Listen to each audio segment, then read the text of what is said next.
ఏ స్థలంలో ఫెయిల్ అయినా నేను, ఏ స్థలంలో నేను ఫెయిల్ అయినాను?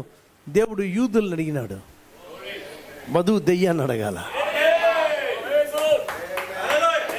ఆమేన్. నమ్మగలవా? నమ్మేదానికే పుట్టావు, అంగీకరించేదానికే పుట్టావు, నీతియుక్తమైన జీవితం జీవించేదానికే పుట్టావు, పరలోకం పోయేదానికి పుట్టావు, రూపాంతరపరిచి ఆ యొక్క గ్లోరిఫైడ్ బాడీ పొందేదానికి, మహిమా శరీరాన్ని పొందేదానికే పుట్టావు, కుమారుని యొక్క సారూప్యం కలిగి ఉండటానికే పుట్టావు.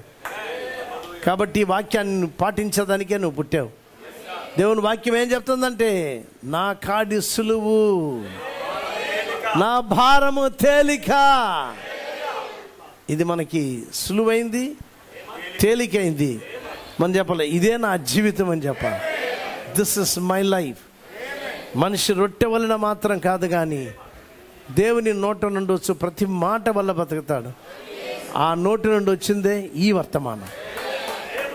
ఆ వర్తమానం ఎందుకు ఇవ్వబడింది? దాన్ని అంగీకరించే వాళ్ళు ఉండాలని దేవునికి తెలుసు.